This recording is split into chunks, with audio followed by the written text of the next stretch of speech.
Welcome to my channel.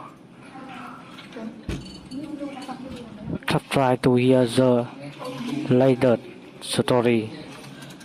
I stood in my childhood bedroom at 28 years old packing clothes into a duffel bag while my older brother Marcus screamed through the door about apologizing to his wife Jessica for disrespecting her at dinner.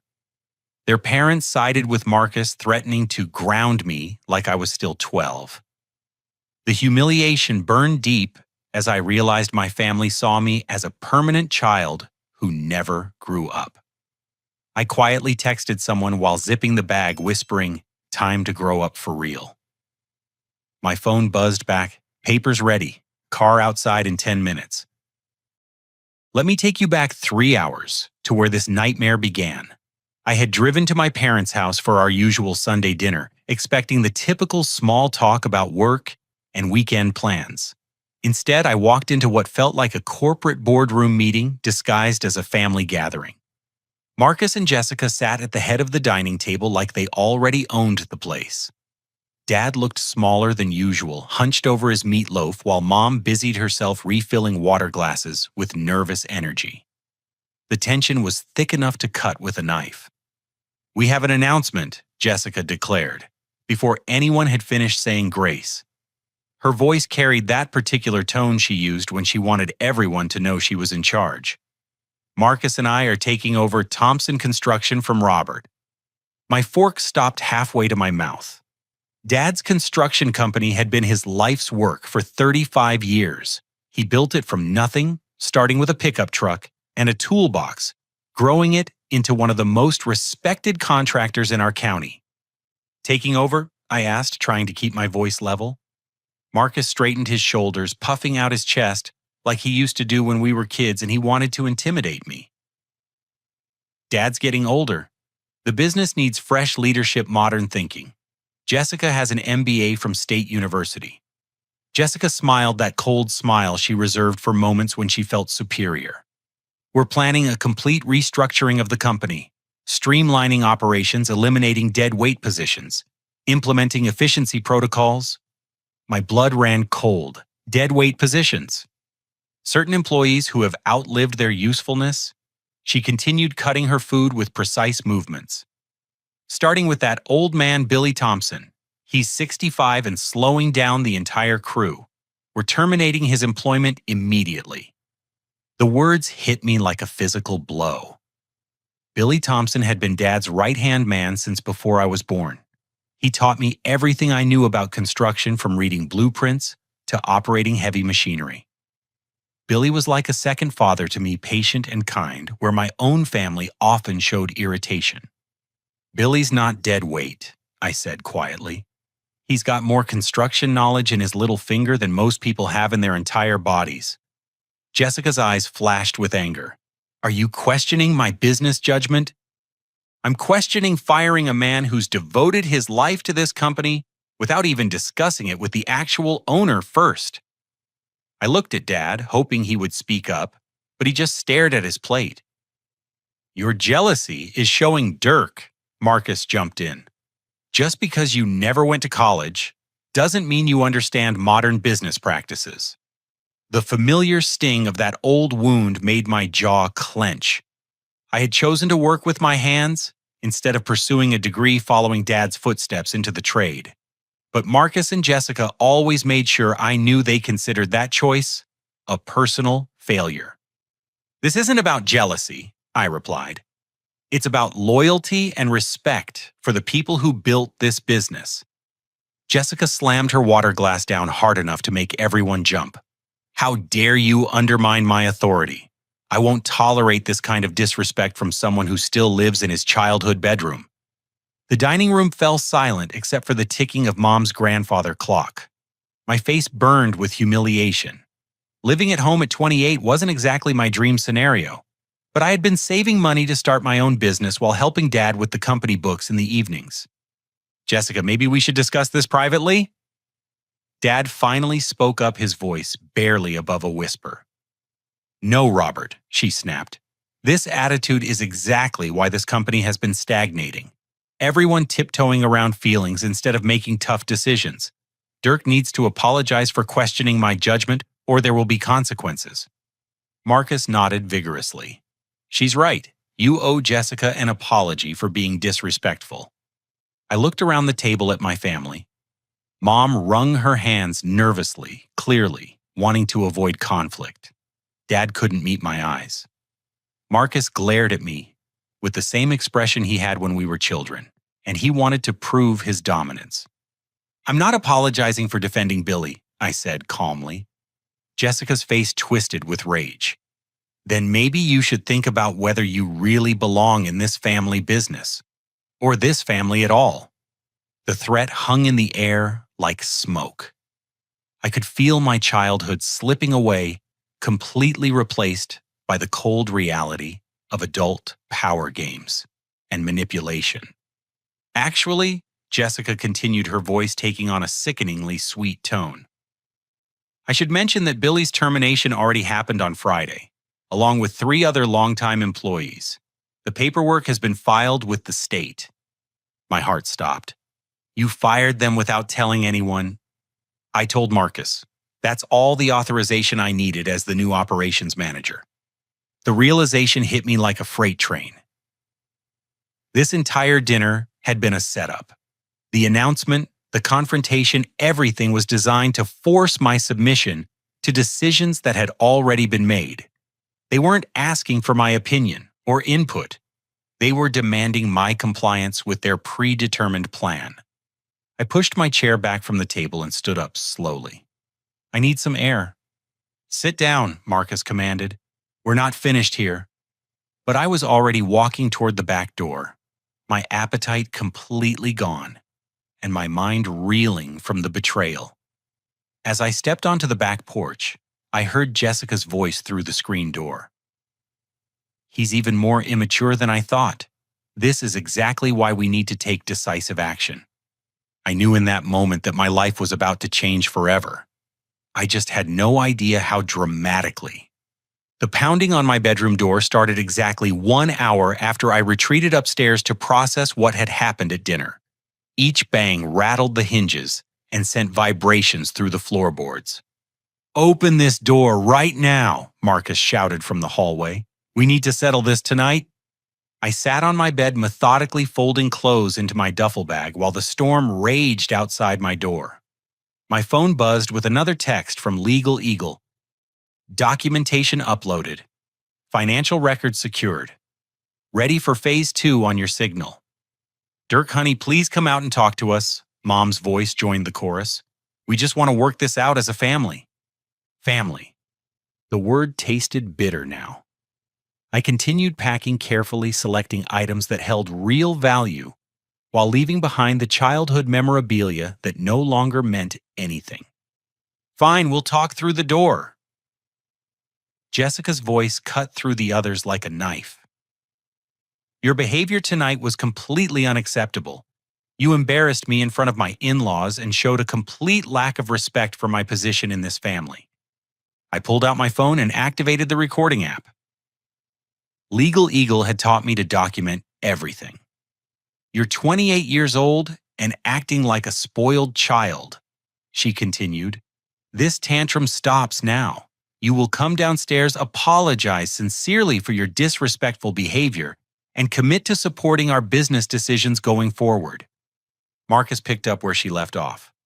And if you don't, there will be serious consequences. We've talked it over with Mom and Dad. That's right, Mom chimed in, her voice shaking slightly. We all agree that you need some boundaries, sweetie. You've been struggling with your emotions lately. Struggling with my emotions, I almost laughed out loud. The only emotion I was struggling with was the growing realization that my family had been gaslighting me for years. Here's how this works. Marcus announced, his voice taking on that authoritative tone he used when he wanted to sound important. Until you apologize to Jessica, you're grounded. No truck keys, no going out with friends, no leaving this house without permission. The absurdity of a 32-year-old man trying to ground his adult brother would have been funny if it wasn't so pathetic. We're going to help you learn some responsibility, Jessica added. Starting tomorrow, you'll hand over your paycheck to Marcus for safekeeping. We'll give you an allowance for basic necessities while you work on controlling your anger. I pulled up my bank account on my phone and initiated a transfer to my secret account that Legal Eagle had helped me set up 3 months ago. $22,000 moved from the family monitored account to my personal freedom fund. And we've researched some excellent anger management programs in the area. Mom said, clearly reading from notes. Dr. Peterson comes highly recommended for adults with emotional regulation issues. They were actually planning to force me into therapy because I had defended an elderly employee from being fired. The manipulation was so blatant, it took my breath away. We're also concerned about your social isolation, Jessica continued. You spend too much time alone, which isn't healthy for someone in your condition. My condition? I opened my laptop and pulled up the files Legal Eagle had compiled. Photos of text messages where Jessica complained about my mental instability to her friends. Screenshots of Facebook posts where she hinted about family members who need professional help. Email exchanges with Marcus discussing my concerning behavior patterns. She had been building a narrative about my mental health for months, carefully laying the groundwork for this moment. We love you, Dirk. Dad's voice came through the door, sounding tired and defeated. We just want what's best for you. Another text from Legal Eagle. Surveillance equipment detected. They're recording this conversation. Say nothing incriminating. I looked up at the smoke detector above my bed. The small red light blinked differently than usual. They were actually recording me in my own bedroom. Son, we need an answer, Marcus demanded. Are you going to apologize to Jessica and accept our help, or do we need to take more serious measures? More serious measures. My fingers flew across my phone as I sent a quick message. Phase 2 activated. Need immediate extraction. We've contacted Dr. Peterson's office, Jessica announced. He specializes in adults who have difficulty functioning independently. He can evaluate whether you need more intensive intervention. The pieces clicked into place.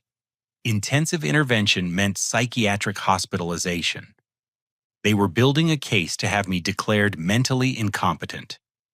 And we've been in touch with a family attorney, Marcus added, about what options we have when an adult family member poses a risk to themselves or others. I almost dropped my phone. They were planning to take legal action against me for disagreeing with their business decisions. Think about what you're doing, Dirk, Mom pleaded. Don't throw away your family over pride. Pride, I was fighting for my dignity, my sanity, my fundamental right to exist as an adult human being.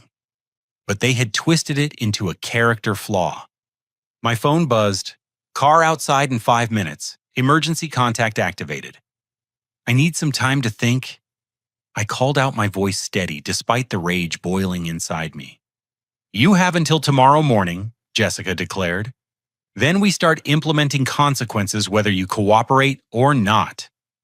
But we hope you'll make the right choice, Mom added hopefully. We're doing this because we love you.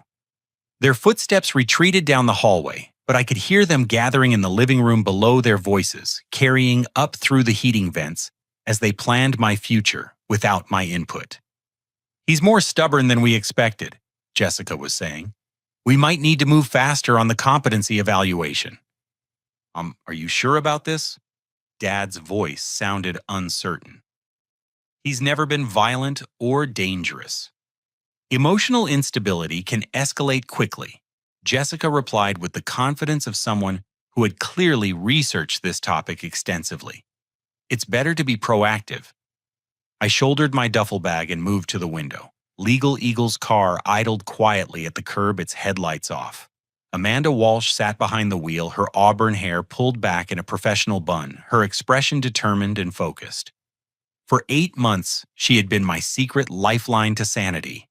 A successful corporate attorney who specialized in family law and elder abuse, she understood toxic family dynamics better than anyone. More importantly, she saw me as the capable, intelligent man I actually was, instead of the perpetual child my family insisted on keeping locked away. I climbed out my bedroom window for the first time since I was 16 years old. But this time I wasn't sneaking out to avoid consequences. I was escaping to claim my freedom. The passenger seat of Amanda's BMW felt like a sanctuary after months of suffocating family drama. She handed me a cup of coffee from the thermos she always kept prepared and pulled away from the curb with professional calm. "How bad was it?" she asked, her voice gentle but focused. "Worse than we expected," I replied, pulling out my phone to show her the recording.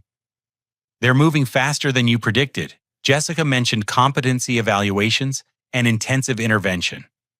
Amanda's knuckles whitened on the steering wheel. "She's escalating because she's desperate. My investigation turned up something significant today." We drove through the quiet suburban streets, where I had grown up, past the elementary school, where Marcus used to steal my lunch money, past the park where I learned to ride a bike, without any help from my family. Everything looked different now, like scenery from someone else's life. "Tell me," I said. Amanda pulled into the parking lot of an all-night diner and turned to face me. In the dim light, I could see the determined expression that had first attracted me to her 8 months ago at a construction industry legal seminar. "Your grandmother's trust fund isn't the only money Jessica's after." She began pulling a manila folder from her briefcase. "I accessed the construction company's financial records through the public contracts database. Jessica has been systematically embezzling funds for 6 months.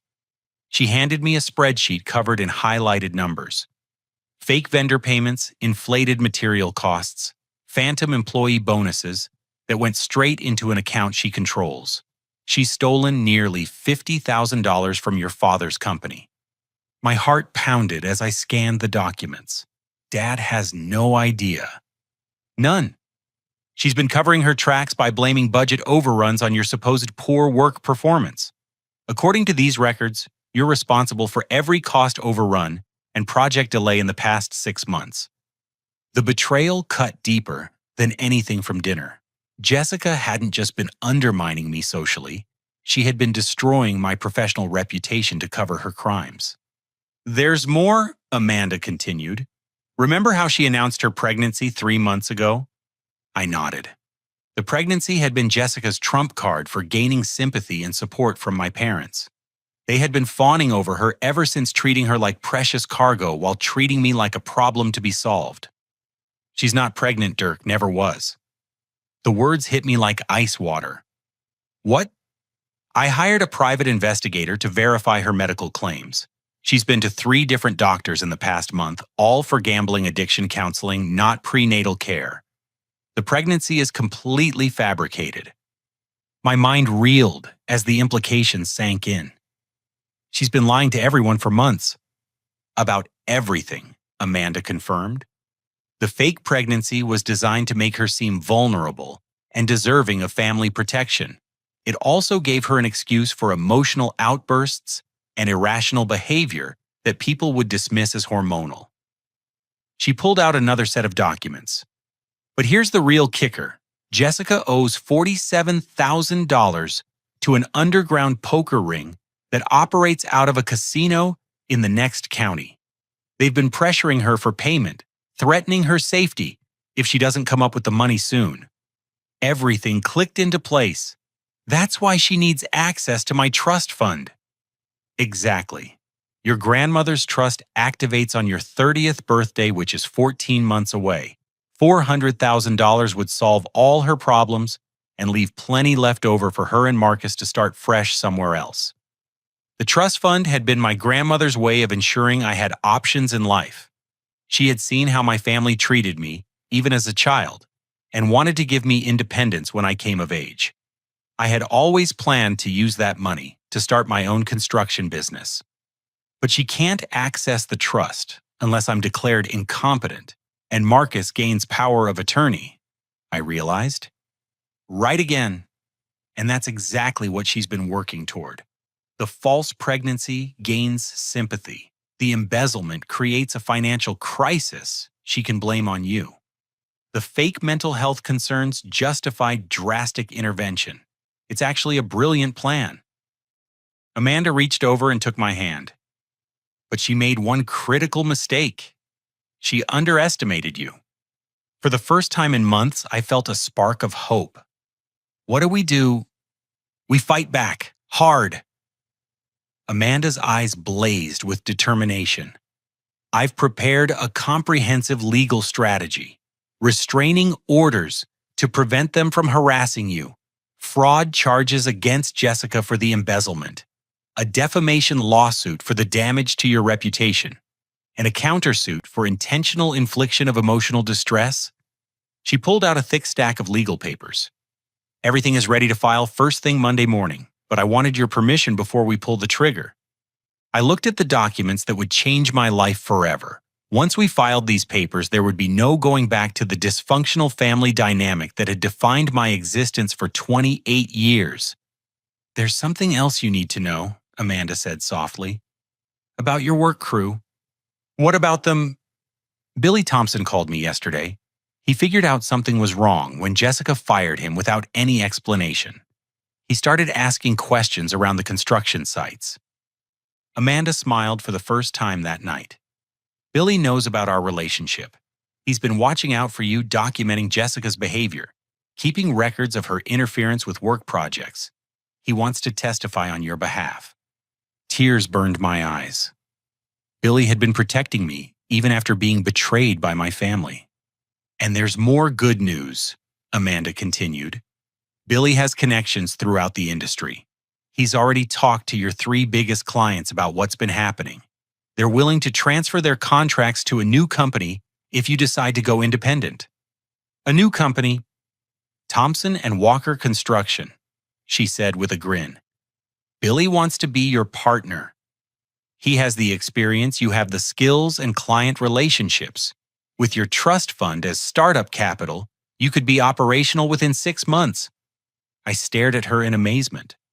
While my family had been plotting my destruction, the people who truly cared about me had been planning my liberation. There's just one condition, Amanda said, her expression growing serious. Billy wants to make sure you're ready for the fight that's coming. Once we file these papers, your family is going to come at you with everything they have. Jessica will play victim, Marcus will try to intimidate you. Your parents will guilt trip you. It's going to get ugly. I thought about the 28 years of manipulation, control, and emotional abuse I had endured. I thought about Billy Thompson's dignity being stripped away to cover Jessica's crimes.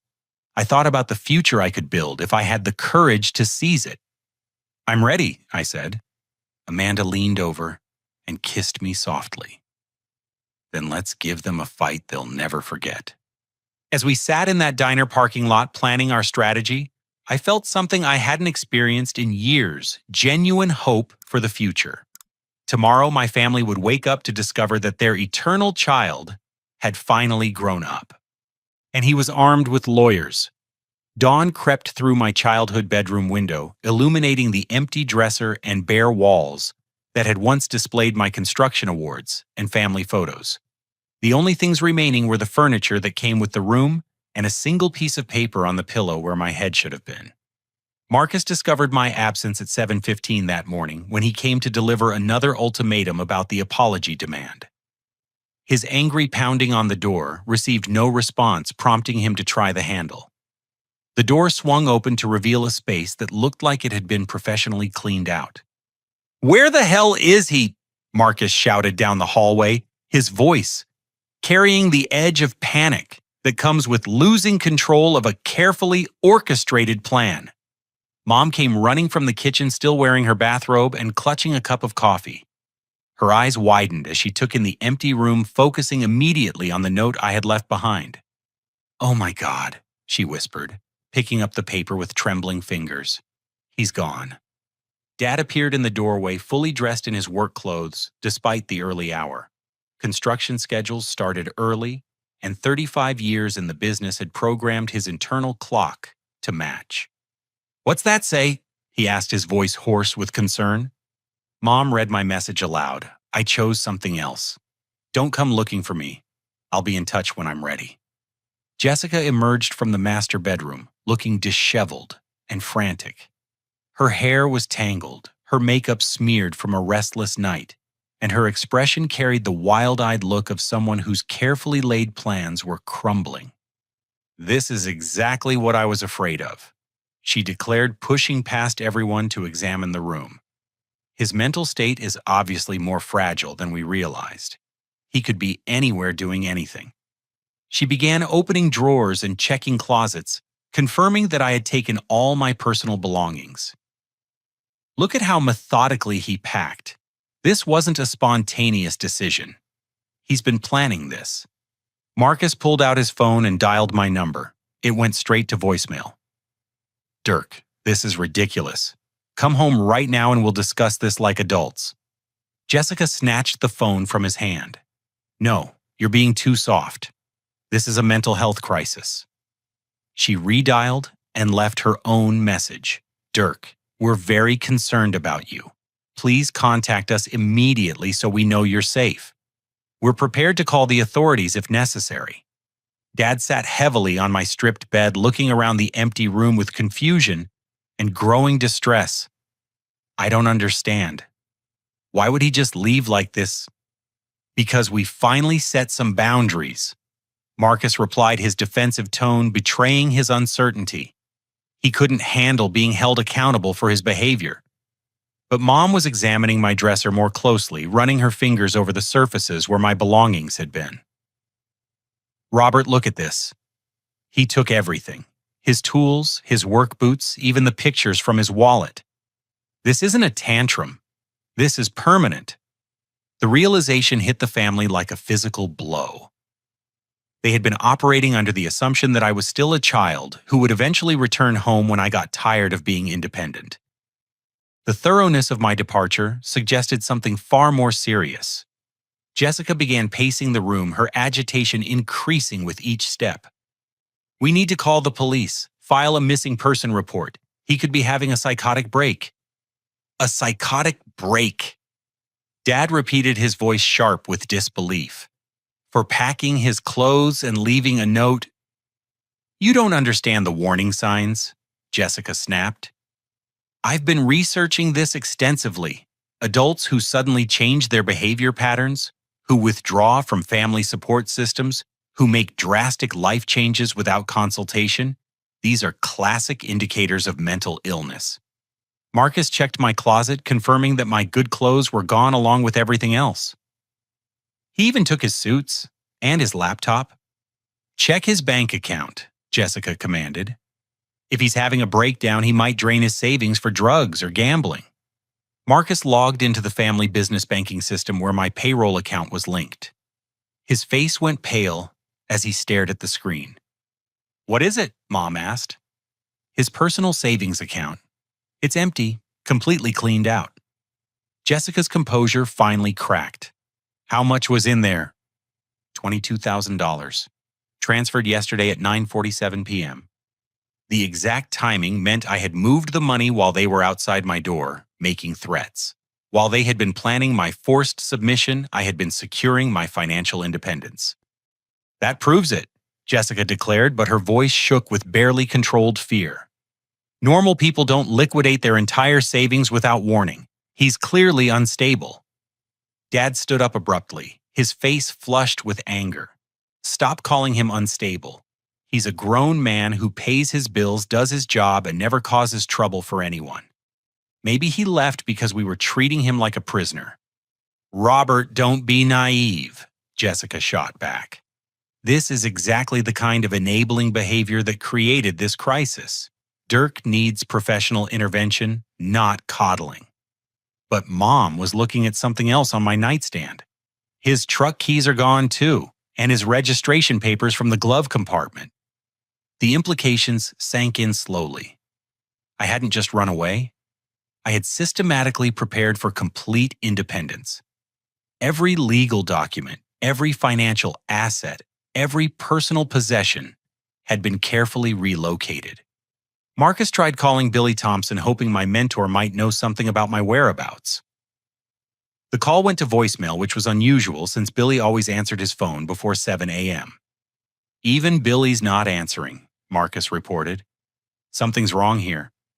Jessica's phone rang, displaying an unknown number. She answered with desperate hope, that it might be me calling to apologize and return home.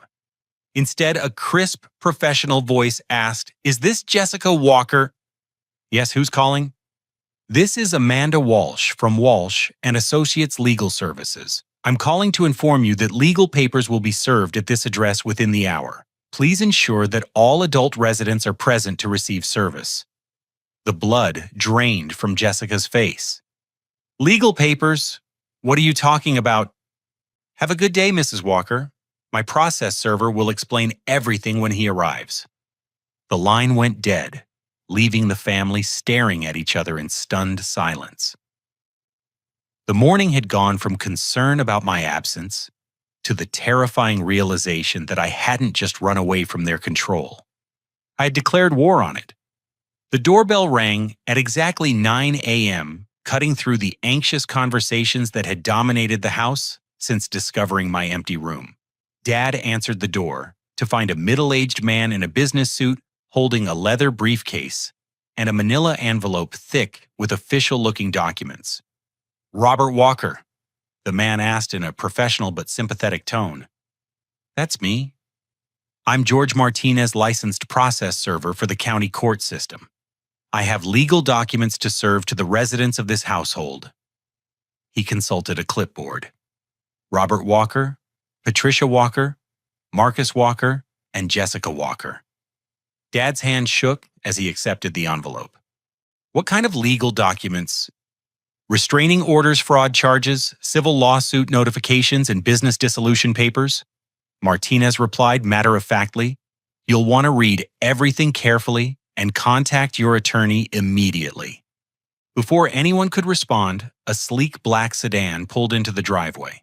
3 people in business attire emerged: a woman with auburn hair carrying a briefcase, and 2 men who looked like they could have stepped out of a law school textbook. Jessica appeared beside Dad, her face ashen. "Who are they?" "That would be the plaintiff's legal representation," Martinez explained as the 3 approached the front door. "They're here to ensure you understand the gravity of the situation." Amanda Walsh stepped forward with the confidence of someone completely in control of the situation. She was strikingly beautiful in a professional way, with intelligent eyes that missed nothing and a posture that commanded respect. "Mr. Walker." She addressed Dad with polite formality. "I'm Amanda Walsh, attorney for Dirk Walker. These are my colleagues James Chen from White Collar Crimes Division and Sarah Mitchell from Family Law Services." Dad stared at her in confusion. "Dirk has a lawyer." "He's been my client for several months," Amanda replied smoothly. "We've been documenting a pattern of harassment, financial abuse, and psychological manipulation that culminated in last night's threats against his personal freedom." Marcus pushed forward aggressively. "Where's my brother? What have you done with him?"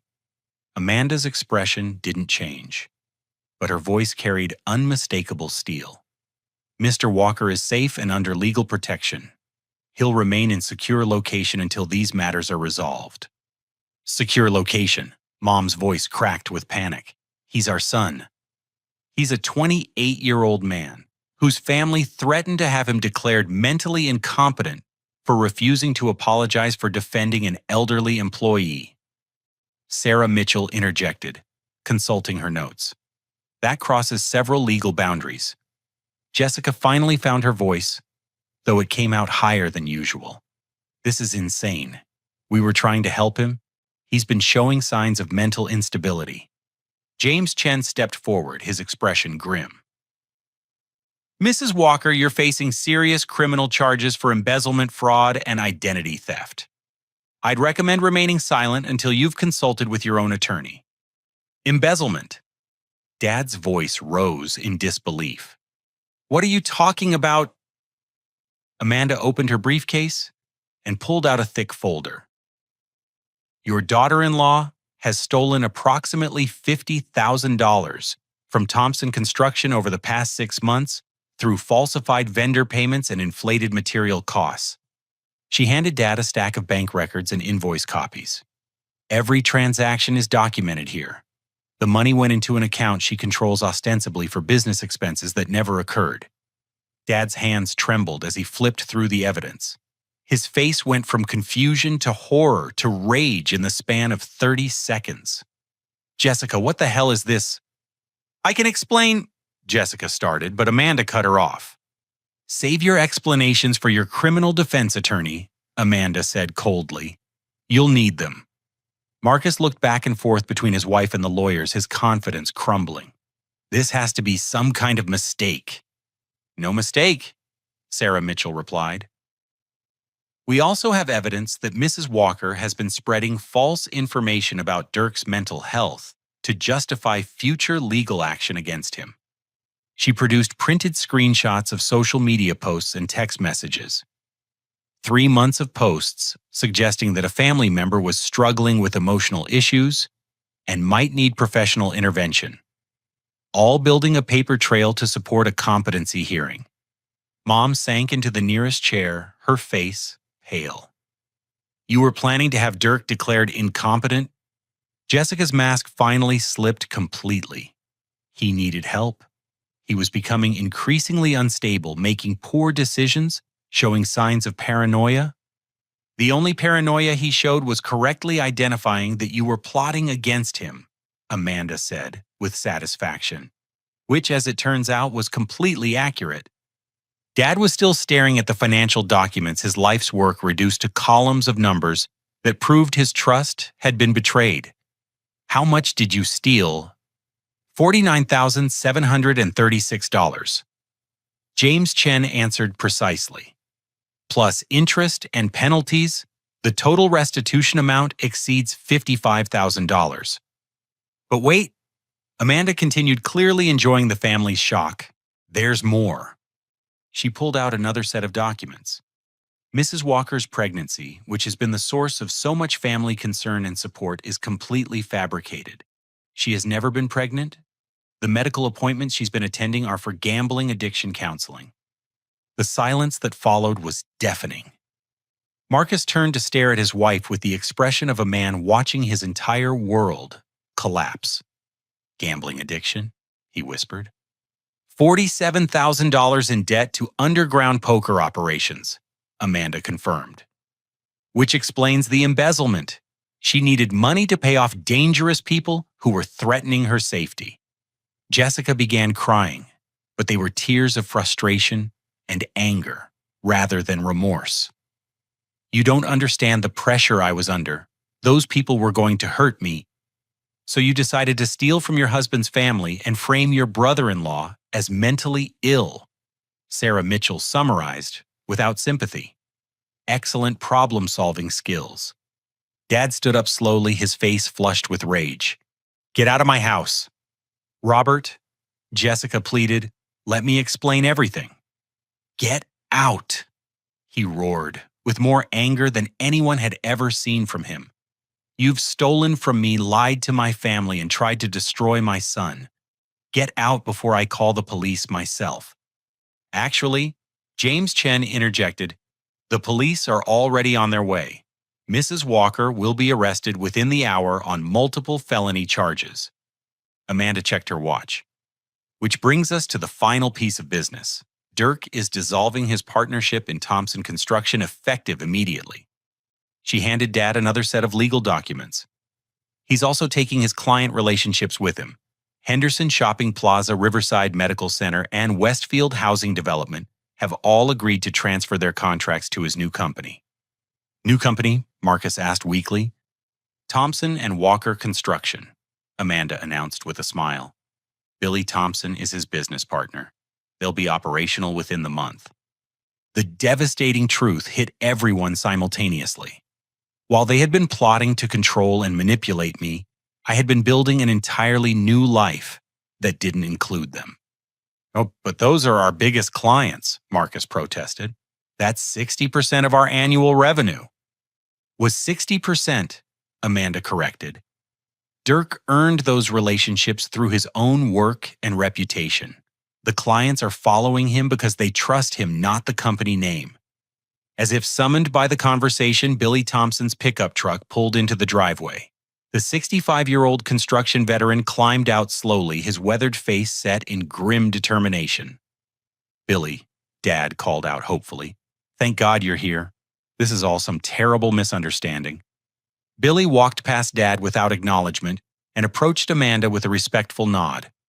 "Ma'am, I have those additional financial records you requested."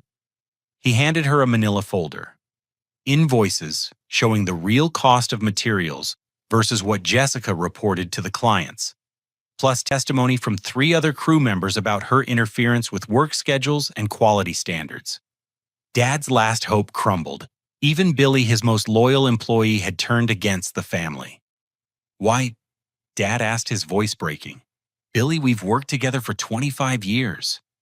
Billy turned to face his old friend with sadness in his eyes. "Because Dirk treats people with dignity, Robert. Your family treats him like garbage. And now I know they treat their business partners the same way." He gestured toward Jessica. "That woman fired me to cover up her stealing. She blamed good men for her crimes. Dirk's the only one in your family with integrity left." Amanda closed her briefcase with finality. "Gentlemen, ladies, you have 24 hours to vacate the construction company offices. All assets are frozen pending criminal investigation." She turned toward the door, then paused. "Oh, and one more thing. The restraining orders require Jessica and Marcus to maintain at least 500 feet distance from Dirk at all times. Violation will result in immediate arrest." As the lawyers walked toward their cars, Amanda called over her shoulder, "Dirk asked me to tell you that he still loves his family, but he refuses to be your victim anymore." The front door closed behind them, leaving the family standing in the wreckage of their shattered illusions, finally understanding that their eternal child had outgrown their control completely. The police arrived 20 minutes later, just as Amanda had promised. 2 patrol cars and an unmarked detective's vehicle pulled into the driveway while the family sat in stunned silence around the kitchen table, the legal documents spread before them like evidence at a crime scene. Detective Lisa Rodriguez introduced herself professionally before reading Jessica her rights. The Miranda warning sounded surreal in the familiar kitchen, where we had shared thousands of family meals over the years. "You have the right to remain silent. Anything you say can and will be used against you in a court of law." Jessica's composure, which had been cracking throughout the morning, finally shattered completely. She began sobbing uncontrollably, not from remorse, but from the realization that her elaborate schemes had collapsed entirely. "I never meant for it to go this far," she cried, as the handcuffs clicked around her wrists. "The gambling started small, just a little stress relief after work. Then I lost more than I could afford, and those people started threatening me." Marcus watched his wife being arrested with the hollow expression of a man whose entire identity had been destroyed in a single morning. "Jessica, why didn't you tell me about the debts?" "Because you would have tried to fix it," she replied through her tears. "You would have gone to your parents, asked for help, made me look weak. I thought I could handle it myself." Detective Rodriguez guided Jessica toward the door. "Mrs. Walker, save any explanations for your attorney. You're going to need professional legal help." As the police car pulled away with Jessica in the back seat, Marcus collapsed into a chair and buried his face in his hands. The brother who had spent his entire adult life trying to dominate me now looked smaller than I had ever seen him. "I trusted her," he whispered. "I believed everything she told me about Dirk being unstable. She had psychological articles, case studies, examples of warning signs. It all seemed so professional." Mom reached over to comfort him, but her own hands were shaking. "We all believed her, honey. She was very convincing." Dad was still studying the financial documents, his construction-trained mind methodically working through the numbers. $50,000. She stole $50,000 from our family business. "But Dirk knew," Marcus said, suddenly looking up with red-rimmed eyes. "Somehow he figured it out. That's why he had lawyers ready." The realization hung in the air like smoke. While they had been dismissing my concerns as emotional immaturity, I had been quietly investigating and documenting the truth. "He tried to warn us at dinner," Mom said quietly. When Jessica announced firing Billy, he knew something was wrong. Dad's phone rang displaying Billy Thompson's number.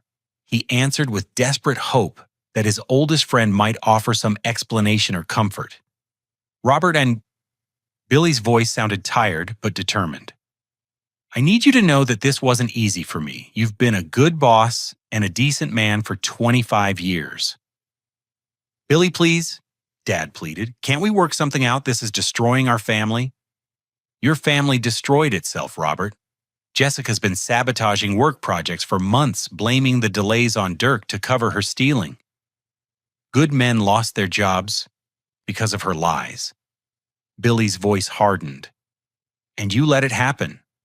You sat there at dinner last night while she humiliated your son for defending me. You chose her word over his integrity. The accusation hit Dad like a physical blow because it was completely accurate. Dirk's offering jobs to every man Jessica fired, Billy continued. Full back pay, health benefits, and profit sharing in the new company. That's the difference between a real leader and someone who just inherited a business. What about our existing contracts? Marcus asked weakly. We have legal obligations to complete those projects. Already handled, Billy replied. The clients are transferring everything to Thompson and Walker Construction. They don't trust your company anymore, and honestly, neither do I. Dad set the phone down and looked around his kitchen table at his remaining family. The morning had stripped away every illusion about their relationships, leaving only uncomfortable truths. We did this to ourselves, he said finally. I've been letting Jessica run roughshod over everyone because I was too tired to fight anymore. I wanted to retire and let someone else deal with the decisions. Marcus nodded slowly. And I went along with it because she made me feel important, like I was finally successful at something. Mom wiped her eyes with the tissue. We all failed him. We treated our own son like he was a problem to be solved instead of a person to be respected. The house felt different now, emptied of the toxic energy that had been building for months, but also hollow with the absence of the son they had driven away. My bedroom upstairs stood as a monument to their failure as a family. Do you think he'll ever forgive us? Mom asked. Before anyone could answer, the doorbell rang again. Dad opened it to find Amanda Walsh standing alone on the front porch, her expression professional, but not unkind. I have a message from Dirk, she announced. He wants you to know that he doesn't hate any of you, but he also won't allow himself to be treated as a child or a victim anymore. She handed Dad a business card. If you're serious about rebuilding your relationship with him, you'll need to demonstrate real change. Family therapy, individual counseling, and complete respect for his boundaries. Can we see him? Mom asked hopefully. Not yet. The restraining orders remain in effect until everyone has completed court-mandated counseling.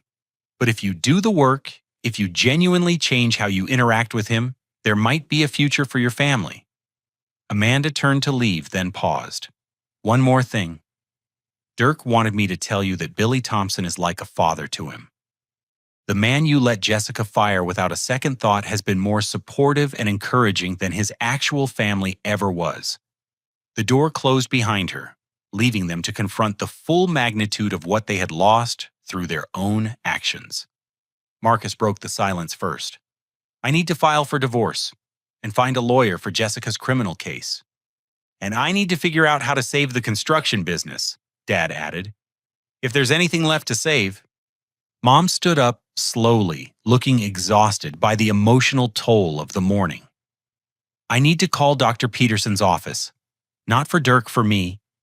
I need to understand how I became the kind of mother who drives her own son away. As they began making their painful phone calls, one truth echoed through the empty house. The son they had tried so hard to control had finally grown up and moved on. And he had done it without them. 6 months later, I stood in the office of Thompson and Walker Construction, watching Billy review blueprints for our latest project, with the attention to detail that had made him legendary in the industry. Sunlight streamed through windows that overlooked a bustling construction yard where our crews prepared for another day of honest work. The office itself reflected everything I valued: functional furniture walls covered with project photos and safety certifications, and a coffee station that Billy insisted on maintaining because good coffee builds good relationships. It was a far cry from the sterile corporate environment Jessica had envisioned for the family business. My phone buzzed with a text from Amanda, court hearing postponed until next week. Jessica's attorney wants to negotiate a plea deal. I smiled as I typed back, "Your call. I trust your judgment completely." That trust had become the foundation of our relationship. Amanda saw me as an equal partner in every decision, from business strategy to weekend plans. She never tried to control or manipulate me. Instead, she challenged me to grow and supported my choices even when she disagreed with them. Warp boss Billy called from his drafting table, "The Henderson Plaza renovation is ahead of schedule and under budget. Might be time to start thinking about expanding the crew." Boss. The title still felt strange after years of being treated like an apprentice in my own family's business. But Billy used it with genuine respect, acknowledging my role as an equal partner rather than a subordinate to be managed. Our business had grown beyond my wildest expectations. Word spread quickly through the construction community that Thompson and Walker treated employees' fairly completed projects on time and stood behind their work with integrity. We had more contract offers than we could handle. The irony wasn't lost on me that breaking away from my family's business had been the best career decision I had ever made. My personal phone rang displaying Dad's number. We had been talking once a week for the past 2 months, carefully rebuilding our relationship under the guidance of family therapists and legal boundaries. "Hi, Dad." "Good morning, son." His voice carried a warmth that had been missing for years. "I wanted to update you on yesterday's therapy session." Dad had committed to individual counseling after the legal crisis, working through decades of conflict avoidance and enabling behavior. Mom had done the same, examining her role in the family dysfunction. Their progress had been slow, but genuine. "Dr. Williams helped me understand something important," Dad continued. "I spent so many years avoiding confrontation that I let other people make decisions for me. When Jessica started undermining you, I knew it was wrong, but I was too tired to fight." "I know, Dad. You don't have to keep apologizing." "Yes, I do. Until you feel like you have a real father again instead of a man who let his family fall apart." The sincerity in his voice touched something deep in my heart. Forgiveness was a process, not an event, but we were making genuine progress. "How's Mom doing?" "Better. She's been volunteering at the senior center, spending time with elderly people who need companionship. She says it helps her understand what Billy Thompson must have felt when Jessica fired him so callously." Mom's transformation had been the most dramatic. Confronting her role as an enabler had forced her to examine patterns of behavior that stretched back to her own childhood. She was learning to offer support without trying to control outcomes. "And Marcus," Dad's voice grew sadder, "he's struggling. The divorce is almost final, and he's having a hard time accepting that he was manipulated for so long. But he's in therapy too, working on understanding why he was so desperate for Jessica's approval." Marcus had been devastated when the full scope of Jessica's deception was revealed. The fake pregnancy, the gambling debts, the systematic manipulation of his emotions had left him questioning his judgment about everything.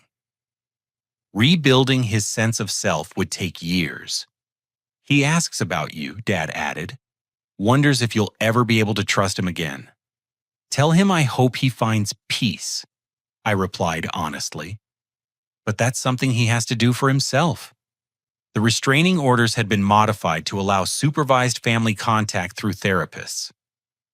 But I wasn't ready for direct interaction with Marcus yet. Too much damage had been done to rush the healing process. "I'm proud of you, son, for having the courage to break away when we failed you, for building something better instead of just running away from the problem." Those words meant more to me than any childhood praise I had ever received. Dad was finally seeing me as the man I had become rather than the boy he remembered. After we hung up, I walked through the construction yard, where our crew was loading equipment for the day's work. These men respected me because I had earned their trust through competent leadership and fair treatment. They followed my instructions because they believed in my judgment, not because they were forced to comply.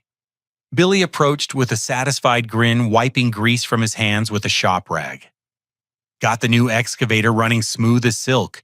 She'll be ready for the Westfield project next week.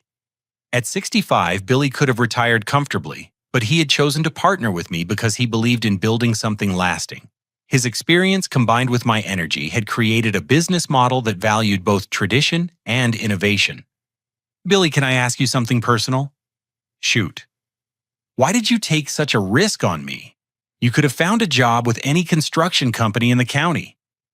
Billy leaned against the excavator and considered his answer carefully. Because in 30 years of construction work, I've learned to recognize character. You've got integrity, Dirk. You do what's right even when it costs you something. He gestured toward the yard full of busy workers.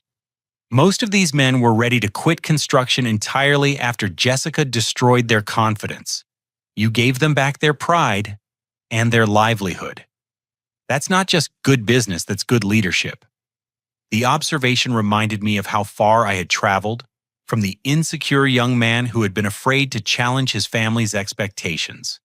Breaking away from their toxic dynamic had forced me to discover my own values and capabilities. Amanda's car pulled into the parking lot, and I felt the familiar warmth that came with seeing someone who genuinely loved and respected me. She had been instrumental in my transformation not by trying to change me, but by seeing my potential and helping me claim it. "How's the empire building going?" she asked, with a kiss that tasted like the vanilla coffee she preferred. "Empires are built on conquest and exploitation," I replied with a grin. "We're building something better, a business based on partnership and mutual respect." Amanda laughed, the sound lighting up her entire face. Spoken like a man who's learned the difference between power and influence. That evening, as we sat in the living room of the house we had bought together, Amanda reading legal briefs, while I reviewed project proposals, I reflected on the profound changes that had transformed my life. The trust fund from my grandmother had provided the startup capital for the business, but more importantly, it had given me the security to take risks. Knowing I had financial independence had made it easier to reject my family's attempts to control me through economic pressure. The relationship with Amanda had shown me what healthy partnership looked like. We made decisions together, supported each other's goals, and resolved conflicts through honest communication rather than manipulation or intimidation. The business partnership with Billy had demonstrated that respect could be earned through competence and character rather than inherited through family connections. Our success was built on merit, not entitlement. Most importantly, the break from my family had forced me to define my own values and live by them consistently. I no longer needed their approval to feel worthwhile, or their permission to make my own choices. "Penny for your thoughts?" Amanda said, looking up from her paperwork.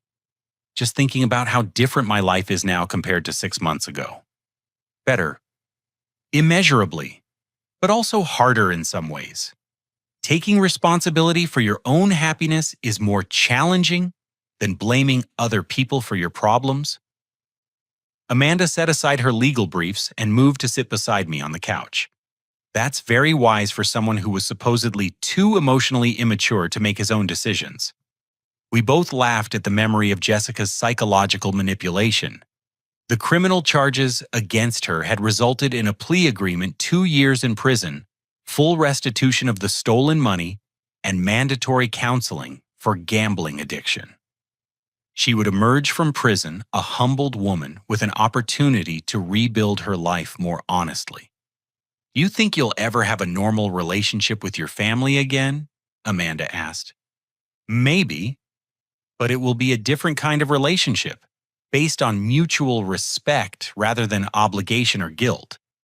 I thought about the weekly conversations with Dad, the careful progress in family therapy, the slow rebuilding of trust that had been shattered by years of dysfunction. The most important thing I've learned is that you can't change other people. You can only change how you respond to them. When I stopped trying to earn my family's approval and started demanding their respect, everything shifted. Amanda curled up against my side, and I marveled at how natural, healthy intimacy felt when it wasn't contaminated by power struggles or emotional manipulation. "Speaking of respect," she said with a mischievous smile, "Billy wants to know if you're ready to hear about the airport expansion project. Apparently, the county is looking for a construction company with expertise in large-scale infrastructure. The airport project would be the biggest contract in our company's short history, requiring us to expand our workforce and upgrade our equipment significantly. It represented exactly the kind of growth opportunity I had dreamed about during those frustrating years of working for someone else's vision. Tell Billy we're interested," I said. "But only if we can do it right. Quality work, fair wages, and safety standards that exceed requirements." "That's why they want to work with you," Amanda replied. "Your reputation for integrity has spread beyond just residential and commercial projects." As we talked about the future, I realized that the most profound change in my life wasn't the business success, or financial independence, or even the loving relationship with Amanda. It was the deep sense of peace that came from living authentically. For 28 years, I had been trying to be the son my family wanted, instead of the man I was meant to become. Breaking free from their expectations had been terrifying, but it had also been liberating in ways I never could have imagined. The boy who had been afraid to challenge his brother's authority had become a man who built his own company and led by example. The son who had desperately sought his parents' approval had learned to validate himself through his own values and achievements. The brother who had been manipulated and controlled had developed the strength to set boundaries and enforce them consistently. Most importantly, I had learned that love without respect is just a prettier form of abuse.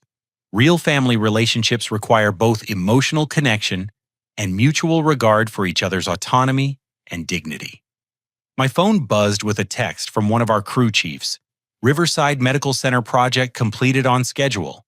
Client wants to discuss additional work. Great job, boss." I showed the message to Amanda, who smiled with genuine pride. "Another satisfied customer. Your grandmother would be so proud of what you've built with her trust fund." Grandmother had always believed I had potential that my family couldn't see. Her financial gift had been important, but her faith in my character had been even more valuable. She had planted seeds of self-worth that finally bloomed when I found the courage to break away from toxic relationships. As Amanda and I prepared for bed, I thought about the YouTube audience who might hear this story and wonder whether the pain of family estrangement was worth the freedom that followed. The answer is complicated. Breaking away from family dysfunction requires enormous courage and comes with genuine grief for the relationships you wish you could have had. But staying trapped in toxic patterns destroys your sense of self and prevents you from building the authentic life you deserve. Sometimes the most loving thing you can do for yourself and your family is to refuse to participate in unhealthy dynamics anymore. When you stop enabling dysfunction, you create space for real healing to begin. Not every family will choose to do the work necessary for genuine reconciliation. Some people are too invested in their toxic patterns to change. But for those who are willing to grow, the relationships that emerge from honest confrontation can be stronger and healthier than anything that existed before. The most important lesson I learned is that you cannot control other people's choices, but you have complete control over your own responses. When you start living according to your own values rather than other people's expectations, you discover strength and capabilities you never knew existed. Building a life based on authenticity and integrity is hard work, but it's also the most rewarding thing you can do. Every day I wake up knowing that my success or failure depends on my own choices, not on managing other people's emotions or meeting their arbitrary standards. That knowledge is worth every difficult moment of transition, every painful conversation, every sleepless night spent wondering if I was making the right decision. Freedom isn't just about escaping toxic relationships. It's about creating space for healthy ones to flourish. The love I share with Amanda, the respect I've earned from Billy, the slowly healing relationship with my parents, all of these connections are possible because I finally learned to value myself enough to demand genuine respect from others. The journey from child to adult isn't just about reaching a certain age or achieving financial independence. It's about developing the emotional strength to live by your own principles even when that choice comes with significant costs. Sometimes growing up means walking away from the family that raised you so you can become the person you were meant to be. And sometimes, if you're very fortunate, walking away teaches everyone involved how to love each other better. Have you ever found yourself in a situation where you had to choose between keeping peace and standing up for what's right? How did you find the courage to make the difficult but necessary choice? I'd love to hear about your experiences in the comments below. Your story might help someone else who's struggling with similar decisions. If this story resonated with you, please hit the like button to let me know. Subscribe for more stories about real people finding their strength in difficult circumstances. And share this with anyone who might need to hear that it's possible to break free from toxic family patterns and build something better. Thanks for listening to my story. I hope it reminds you that you have more strength than you realize, and that choosing yourself isn't selfish, it's necessary. Take care of yourselves out there, and remember that you deserve relationships based on respect, not just obligation.